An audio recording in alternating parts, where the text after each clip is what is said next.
밖에 나갈 때요, 여러분 옷은 잘 안 챙겨봐도 이건 꼭 갖고 가실 겁니다. 김기혁 아나운서. 예, 말씀하신 게 바로 휴대전화입니다. 네. 한 대씩 요즘 다 갖고 계시죠?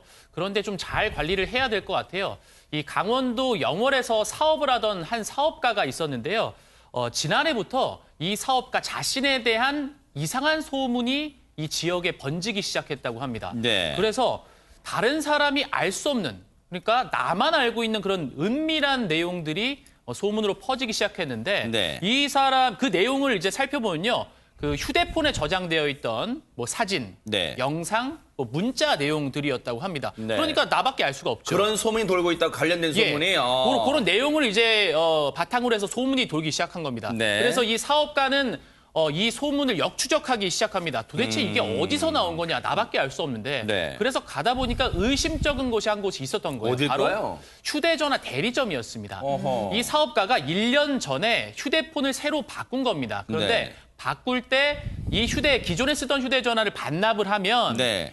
새 것을 할 때 좀 할인을 해주겠다 이렇게 했나 봐요. 맞아요. 그런 데가 있잖아요. 예, 네. 많이 있습니다. 예, 아하. 그렇게 해서 반납을 했던 거예요. 아. 그래서 이 대리점주를 찾아갑니다. 네. 아니, 내 휴대전화를 어디로 빼돌렸길래 이런 소문이 돌고 내 개인정보가 유출이 됐느냐라고 따지자 네. 이 대리점주는 이제 적반하장을 하면서 네. 아니, 이게 무슨 얘기냐. 네. 내가 오히려 고소를 하겠다. 네. 예, 하면서 검찰에 진정서까지 대리점주가 또 냈다고 합니다. 아, 자기가 오히려 협박받았다? 예. 아하. 그러면서 경찰의 강압수사 의혹을 언론에 이제 제보하기도 하는데 사실은 이 상황이요. 사실은 내 휴대전화에 있을 내용을 관련 소문이 돈다? 휴대전화 대리점까지 간 것도 일단 이분이 용하네요. 어떻게 거기까지 갔을까 생각도 듭니다. 네, 근데 이분은 여러 가지로 생각한 거예요. 도대체 내 휴대전화에 있는 정보가 어떻게 새어나갔지? 네. 그럼 휴대전화를 과연 내가 이 외부적으로 퍼져나갈 수 있는 근거가 뭘까 보니까 내가 이제 휴대전화를 이제 새 휴대전화를 구입하면서 좀 더 저렴하게 구입하기 위해서 제출했던 그 휴대전화 판매 대리점이었던 거죠. 네. 그래서 가서 따졌더니 이 대리점을 운영하는 사람은 오히려 검찰에 진정을 냈다라는 거잖아요. 네. 이 사람이 사업자가 말도 안 되는 사실로 나를 막 협박한다 이런 식으로 이제 진정을 내서 검찰이 수사를 해보는데요. 여기에 이제 반전이 있었던 겁니다. 뭘까요? 바로 이 휴대폰 판매업자, 그러니까 진정서를 제출한 이 휴대폰 판매업자가 경찰관 2명과 결탁을 해서 이 받은 휴대폰을 본인이 갖고 있다가 네. 그 경찰에게 네. 이 휴대폰을 그대로 전달을 했던 거예요. 허허. 이 사실이 어떻게 밝혀졌냐면요. 네. 이 검찰이 압수수색을 지난달 23일 했거든요. 네. 압수수색을 한 다음 날 이 휴대폰 업자와 경찰관들이 검찰청에 찾아와서 네. 자신들의 범행을 자백했다고 합니다. 하하, 아니 휴대폰 판매업자랑 경찰이 저런 몹쓸 짓을 저질렀어요. 근데 제 발로 찾아왔다?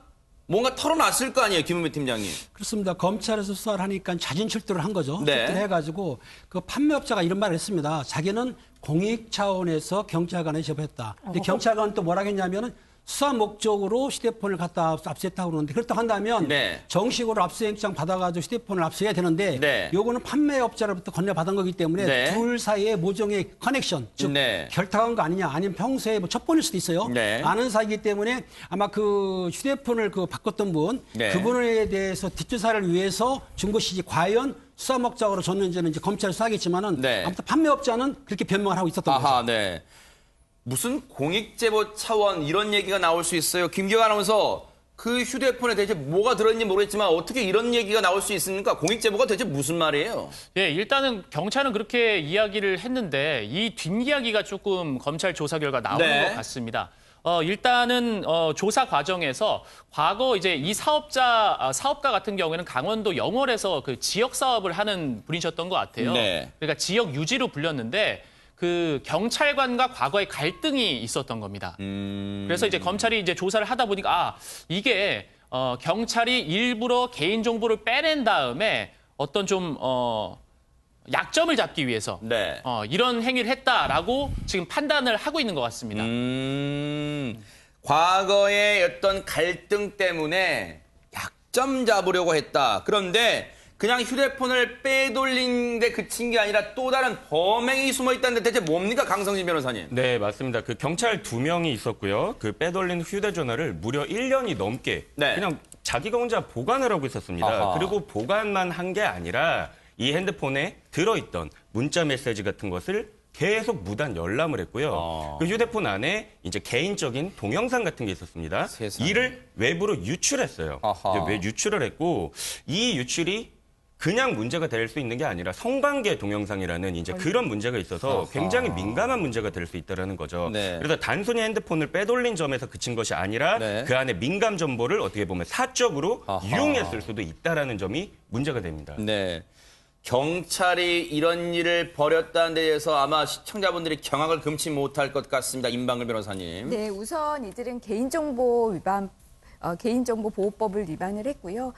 직무상 알게 된 정보, 개인 정보를 동의 없이 유출해서도 안 되고요. 그 제공된 것도 부정한 이익으로, 부정한 목적으로 받아서도 안 됩니다. 아하. 그래서 개인정보보호법 위반으로 모두 입건이 됐고요. 근데 네. 또 죄질도 안 좋잖아요. 그리고 이 피해자의 피해 정도가 굉장히 중요해서 검찰은 이례적으로 지금 현직 경찰관인데 구속영장을 청구를 했고요. 아하. 오늘 영장 실질심사가 있었습니다. 네.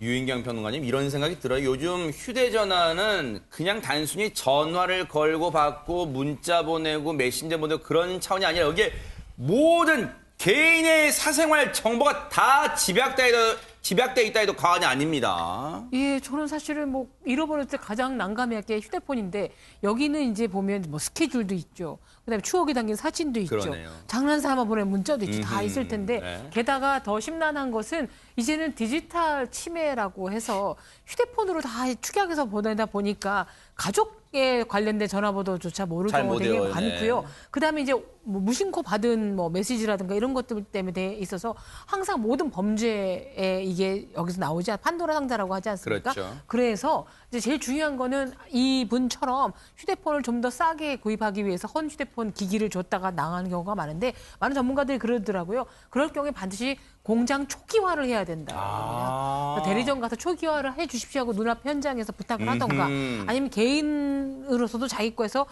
설정에 들어가 보면 초기화를 하게 돼 있답니다. 그래요? 네. 근데 한 번만 더 하면 두 번의 초기화 과정을 거치신다면 공기계라 하더라도 제 정보가 떠돌아다니지는 않기 때문에 이런 점은 좀 돈 얼마에 또 그냥 무심코 넘기지 마시고 할 필요도 있는 것 같습니다. 그러니까요.